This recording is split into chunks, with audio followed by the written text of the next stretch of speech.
Last time on آخری معجزہ.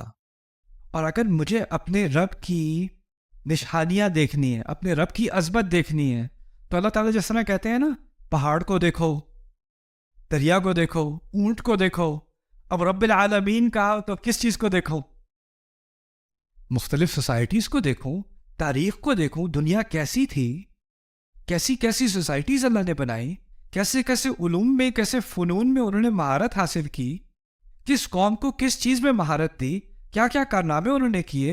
ان تمام کی کا ذمہ کس نے لیے ہوئے تھا؟ اللہ تعالیٰ نے، رب العالمین. اور اس ایک تعبیر کے اندر اللہ نے پوری دنیا کھول دی میرے سامنے.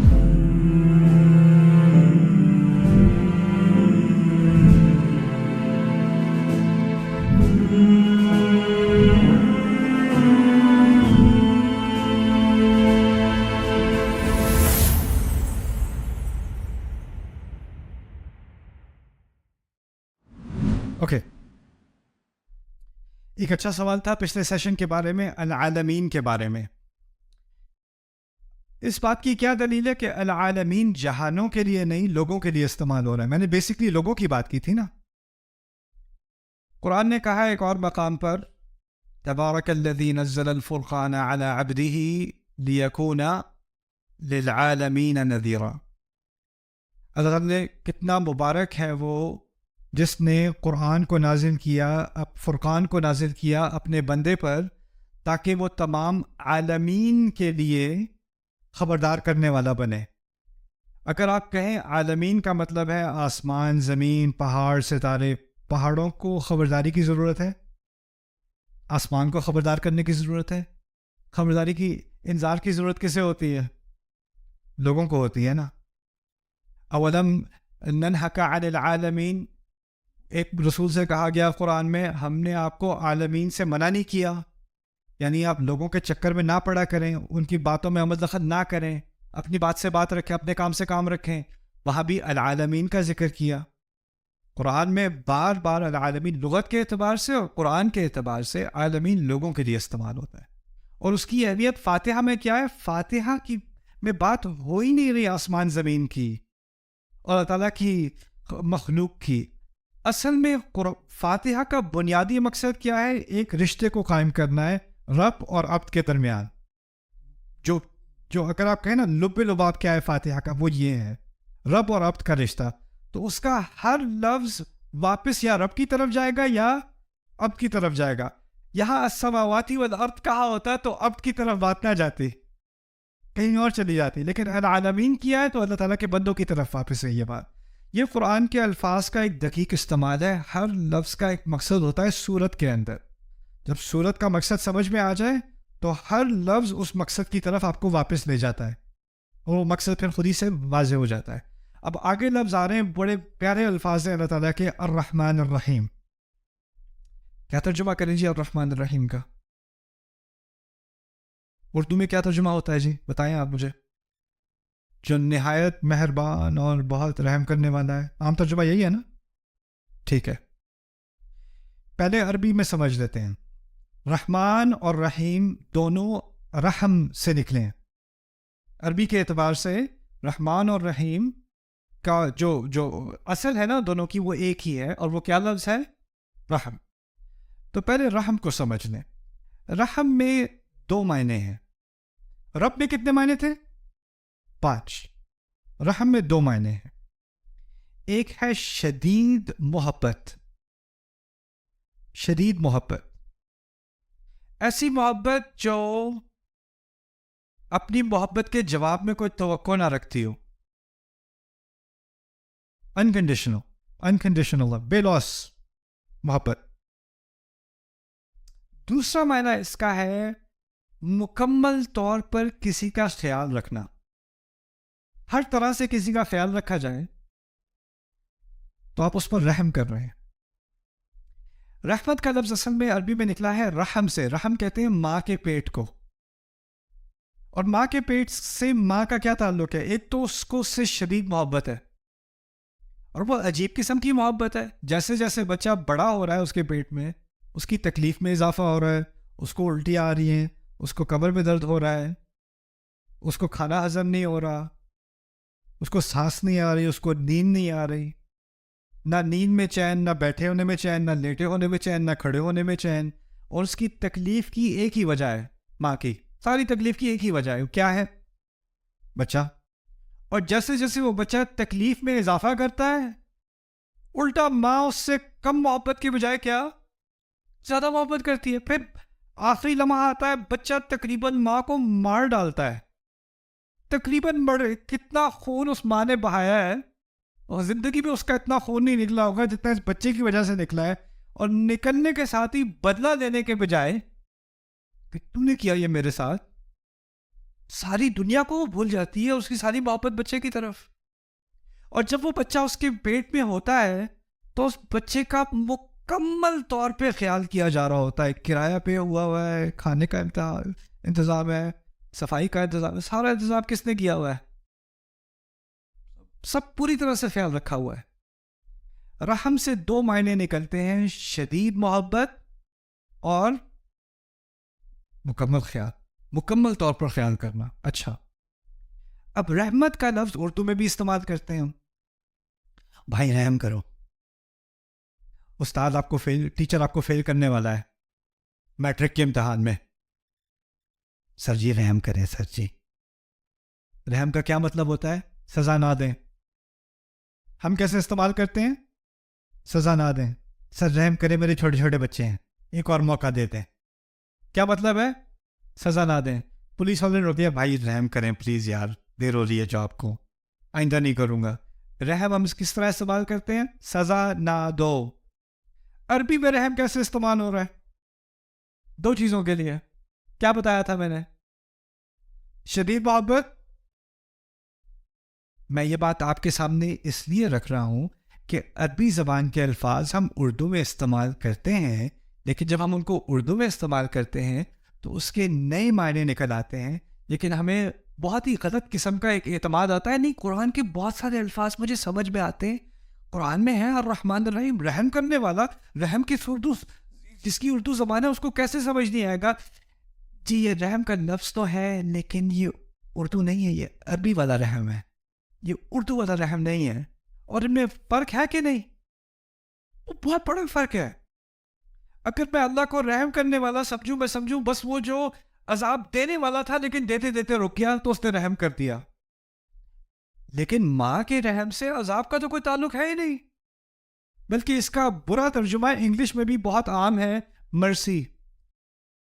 مرسی بھی انگلش میں استعمال کرتے ہیں. دی military showed no mercy, the judge showed no mercy. یعنی فوج نے کوئی رحم نہیں کیا، بے رحمی سے مارا. جج نے بے رحمی سے فیصلہ کیا، یعنی اس نے کوئی لحاظ نہیں کیا. لیکن اس کے معنی منفی ہونے کے بجائے اصل میں مثبت ہے. اس کا تعلق محبت اور مکمل خیال سے ہے. پہلی بات. اچھا، اب کتنے لفظ استعمال ہوئے رحمت والے اس صورت میں؟ دو، الرحمن اور الرحیم. اب ان دونوں کا ہمیں سمجھنا پڑے گا دو لفظ کیوں استعمال ہو رہے ہیں. اگر بات ایک ہی ہے تو دو دفعہ کیوں؟ تو ان دونوں کو الگ الگ سمجھتے ہیں. پہلی بات کریں گے الرحمن کے بارے میں. رحمان جیسے لفظ عربی میں اور بھی ہیں، عطشان، غضبان، جوعان، اس کو کہتے ہیں فعلان. لفظ جو ایک ہی طرح کے ہوتے ہیں نا، ان کا ایک وزن ہوتا ہے، اس کو وزن کہتے ہیں عربی میں. غضبان، عطشان، جوعان، رحمان. ان الفاظ میں تین خصوصیات ہوتی ہیں، یہ آپ کو یاد رکھنا پڑے گا. رحمان جیسے الفاظ میں تین خصوصیات ہوتی ہیں. پہلی خصوصیت ہوتی ہے اس میں شدت ہوتی ہے. تو رحمان بہت ہی زیادہ رحم کرنے والا، اور رحم عربی والا رحم، بہت ہی زیادہ محبت کرنے والا، بہت ہی زیادہ خیال کرنے والا. شدید خیال کرنے والا، شدید محبت کرنے والا، پہلا معنی. دوسرا معنی اس کا یہ ہوتا ہے کہ یہ فوری ہوتی ہے، ابھی ابھی. یعنی یہی نہیں کہ وہ بہت شدید محبت کر رہا ہے، بہت شدید خیال کر رہا ہے، ابھی ابھی کر رہا ہے. یہ نہیں کہ کرے گا، فکر نہ کرو اگلے سال کرے گا، فکر نہ کرو بہت جلد کرے گا، نہیں، ابھی ابھی کر رہا ہے، علی الفور. الحدوث، اس کو بلاغہ میں کہتے ہیں الحدوث. لیکن تیسرا معنی ذرا پہلے آپ کو کنفیوزنگ لگے گا. تیسرا معنی ہے کہ یہ کسی وجہ سے عارضی ہوتا ہے، ٹیمپرری ہوتا ہے. جیسے عطشان کہتے ہیں بہت ہی شدید پیاسا، عطشان. کیا کسی وجہ سے یہ شدید پیاس ختم ہو سکتی ہے؟ پانی سے. یعنی وہ پرماننٹ نہیں ہے، دائمی نہیں ہے، ہمیشہ کے لیے نہیں ہے. جوعان، شدید بھوکا، کیا کسی وجہ سے جوع، بھوک ختم ہو سکتی ہے؟ کھانے سے. غضبان، شدید غصے والا، ہو سکتا ہے سزا دینے سے یا بدلہ لینے سے یا سمجھانے سے غصہ اترا ہے. اب کہہ رہے رحمان، شدید محبت کرنے والا، ابھی ابھی کرنے والا. لیکن اس میں تھوڑی سی ڈرانے والی بات بھی ہے. شاید انسان کوئی ایسی حرکت کر بیٹھے جس وجہ سے وہ اس رحمت کا مستحق نہ رہے. جیسے پانی پیاس کو ہٹا دیتی ہے، کھانا بھوک کو ہٹا دیتا ہے، کوئی چیز ایسی ہو سکتی ہے جو رحمان سے رحمت کو ہٹا سکتی ہے. رحمان تو وہ رہے گا، میرے لیے نہیں ہوگا، یہ ممکن ہے. تو اس میں ایک طرح سے ایک ٹیمپرری تھریٹ آ گئی، ایک طرح سے ایک خطرہ ہے، اندیشہ ہے اس لفظ کے اندر بھی. ایک بڑی عظیم نعمت بھی ہے اور ساتھ میں اندیشہ بھی ہے. اچھا، یہ تین باتیں تھیں رحمان کے بارے میں. کیا تین باتیں تھیں؟ مجھے دوبارہ یاد کرائیے. شدت، فوری، عارضی. اوکے. رحیم کے بارے میں دو باتیں یاد رکھنی ہیں. رحمان کے بارے میں تین، رحیم کے بارے میں دو. اوکے. وہ کیا ہیں؟ پہلی بات کہ یہ ہمیشہ رہنے والی صفت ہوتی ہے، کوئی ہمیشہ رہنے والی خصوصیت. اس کی میں آپ کو مثال دیتا ہوں. آپ کہیں یہ بہت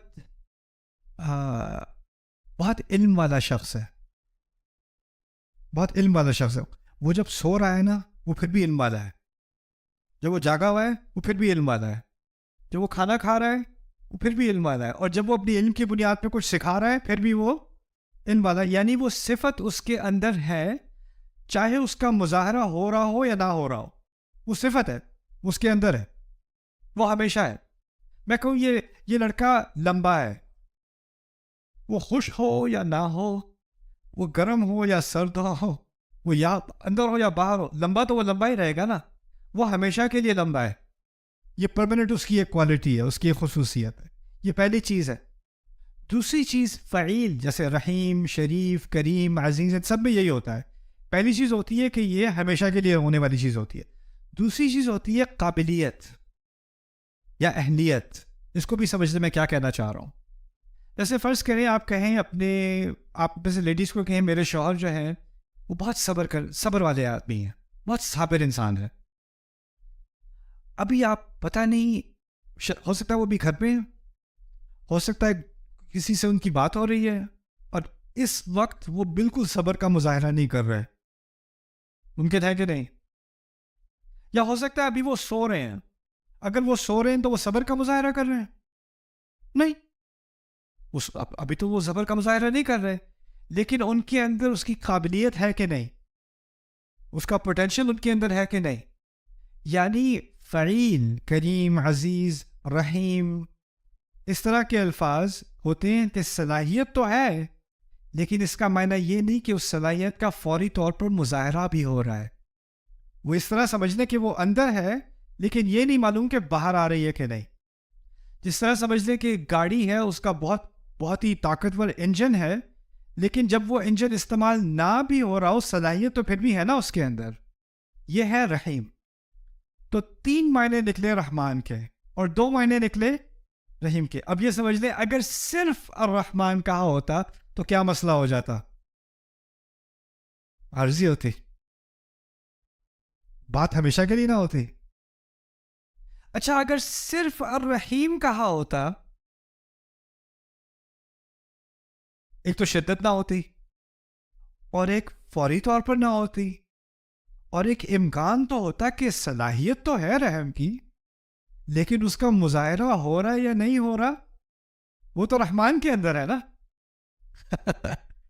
دونوں کی ضرورت تھی. اب شدت بھی آ گئی، فوری طور پہ بھی ہو گئی، اور ہمیشہ کے لیے بھی ہو گئی. الرحمن الرحیم. ایک اور طرح سے سمجھ لیں. فرض کریں کہ آپ کو بڑی زبردست بھوک لگی ہے. آپ گھر پہ پہنچے, کھانا تیار ہے, وائف نے آپ کے لیے بہت آپ کا فیوریٹ کھانا بنایا ہوا ہے, اسمیل بھی آپ کو آ رہی ہے, خوشبو آ رہی ہے, لیکن پلیٹ خالی ہے ٹیبل کے سامنے. آپ بھوکے مر رہے ہیں, اور وہ آرام سے آ کے آپ کے سامنے بیٹھتی ہیں آپ کی وائف, اور کہتی ہیں اگلے ہفتے کیا کھائیں گے. اگر وہ ایسا ظالمانہ سوال پوچھتی ہیں, اس وقت آپ کے ذہن میں اگلا منٹ سمجھ نہیں آ رہا اگلے ہفتے کی کیا بات کر رہی ہو بیگم, ابھی مجھے بس کھانا کھانا ہے. جب انسان کو بھوک لگی ہوتی ہے نا, تو اس کو کب کی فکر ہوتی ہے, بات کی کہ ابھی کی؟ ابھی کی فکر. آپ کی جاب ہے, یہاں پر منتھلی پے چیک ہوتا ہے یا بائی ویکلی ہوتا ہے, کیا ہوتا ہے؟ چلو پہلی کو پے ملنی ہے یا 30 تاریخ کو پے ملنی ہے, ٹھیک ہے. فرض کریں آپ کا باس جو ہے اس نے آپ کو چیک دینا ہے, 5 بجے آپ کو آفس سے جانا ہے, 4:50 ہو گئے ہیں, وہ ٹریفک میں پھنسا ہوا ہے, فون اٹھا نہیں رہا, اور آپ کو جانا ہے, آپ کو چیک ڈپازٹ کرنا ہے, کرایہ دینا ہے, یہ کرنا ہے, اور آپ کو لوگ تسلی دے رہے ہیں نہیں آپ فکر نہ کریں, باس صاحب بہت ریلائبل ہیں, ہمیشہ ٹائم پر آتے ہیں, آپ فکر ہی نہ کریں, آپ بے فکر ہو جائیں, وہ ہمیشہ ایسے ہوتے ہیں, وہ کبھی بھی لیٹ نہیں ہوتے. آپ کو تسلی ہو جائے گی, ہاں ٹھیک ہے ہمیشہ تو ہوتے ہیں, کاش کہ ابھی بھی ہو رہے ہوتے. جب مصیبت ہوتی ہے نا, جب مصیبت ہوتی ہے تو آپ کو ہمیشہ والی چیز کی سے تسلی نہیں ہوتی, آپ کو فوری طور پر تسلی چاہیے ہوتی ہے. اللہ تعالیٰ نے الرحمن کا ذکر پہلے کیا, کیوں؟ کیونکہ الرحمن میں رحمت کب آتی ہے؟ فوری طور پہ, ابھی آ رہی ہے. اچھا وہ مثال دی تھی آپ کو کھانے والی, بھوکے بیٹھے تھے, اب آپ نے کھا لیجیے بریانی, پیٹ بھر گیا, پھر آپ کہو گے ہاں بیگم وہ اگلے ہفتے کے بارے میں کیا بات کر رہی تھی آپ. اب کیسے دماغ کھل گیا؟ کیونکہ انسان کی نیچر میں کیا ہے, جب ابھی والا مسئلہ حل ہو جائے تو دماغ کہاں جاتا ہے؟ آگے کے بارے میں. یہی ہوتا ہے نا, ابھی کا مسئلہ حل, اگر ابھی کا مسئلہ ہے تو آگے کچھ سمجھ نہیں آتی.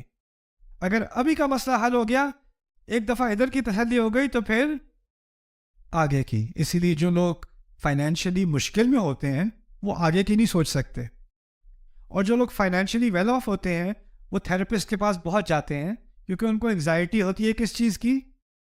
فیوچر کی. بچوں کا کیا ہوگا, بزنس کا کیا ہوگا, اس کا کیا ہوگا. ابھی کی تو کوئی فکر ہے نہیں, کھانا ہے, چھت ہے, سب کچھ ہے, تو اب یہاں کا تو مسئلہ حل ہو گیا, اب آگے کی سوچو. اللہ تعالیٰ نے کیا کیا؟ ابھی کا مسئلہ حل کرنے کے لیے الرحمن دے دیا, ہمیشہ کا مسئلہ حل کرنے کے لیے کیا دے دیا؟ کیا بات ہے, الرحمن الرحیم. اس کی ترتیب بھی کیا عجیب ترتیب ہے, اس کو اب ادھر سے ادھر کرو, بات وہ نہیں رہے گی, وہ اپنی جگہ اس کا ایک مقام ہے. اور پھر ابن عباس رضی اللہ تعالیٰ عنہما کی عجیب تفسیر ہے اس کا, ان دو الفاظ کی. کہتے ہیں الرحمن دنیا کے لیے اور رحیم آخرت کے لیے. کہتے ہیں الرحمن دنیا میں ہر ایک کے لیے, اور الرحیم صرف اہل ایمان کے لیے آخرت میں. یہ بات بھی اب سمجھ میں آ گئی. کیوں؟ الرحمن میں کیا تھا, ہمیشہ کے لیے کیا عارضی؟ دنیا بھی تو عارضی ہے نا. اور اس عارضی دنیا میں اللہ صرف کیا مسلمان کو رزق دیتا ہے؟ سب کو دیتا ہے. صرف کچھ لوگوں پہ رحم کرتا ہے؟ سب پہ کرتا ہے. لیکن آخرت میں جو ہمیشہ کی رحمت ہے وہ کس کے لیے ہے؟ اہل ایمان کے لیے. اور آخرت کا لفظ ایسا ہونا چاہیے جس میں ہمیشگی ہو, اور وہ کیا لفظ ہے؟ الرحیم. عجیب. آپ نوٹس کریں گے قرآن میں جنت سے متعلق رحیم بھی آتا ہے, قیامت کے دن سے متعلق الرحمن بھی آتا ہے. کیوں؟ قیامت کا دن ہمیشہ کے لیے نہیں ہے, لیکن قیامت کے دن ایک خاص شدت والی رحمت کی ضرورت ہے. نہیں, لا يتكلمون الا من اذن له الرحمن. الرحمن. تو جب اللہ تعالیٰ کی بہت شدید محبت ہوتی ہے نا, تو اس وقت آپ کو الرحمن کا لفظ ملے گا. بہت شدید رحمت, آپ کو تدبر کرنا پڑے گا کہ یہاں کون سی شدید محبت ہے. اسی لیے پھر آپ کو سورۃ الرحمن سمجھ میں آئے گی. الرحمن علم القرآن. جس نے اتنی شدید محبت کی, اتنا مکمل خیال کیا کہ اس نے اس مکمل خیال اور شدید محبت کے ناطے قرآن سکھایا. اس لیے قرآن سکھایا. ہم نے کیا بنا دیا قرآن کو, اور قرآن کس لیے سکھایا گیا تھا, کس محبت سے سکھایا گیا تھا, کیا لحاظ کر کے ہمارا سکھایا گیا تھا, ہم نے کیا بنا دیا قرآن کو. سبحان اللہ. تو یہ ہو گیا تھوڑی سی بات الرحمن الرحیم کے بارے. Subscribe now to the Bayyinah YouTube channel to watch the rest of this series and more great content from Ustad Nu'man Ali Khan. دو لفظ جو ہیں وہ ایک دوسرے سے بہت قریب ہیں, ایک رب اور ایک مالک, اور ان دونوں کے درمیان دو الفاظ ہیں.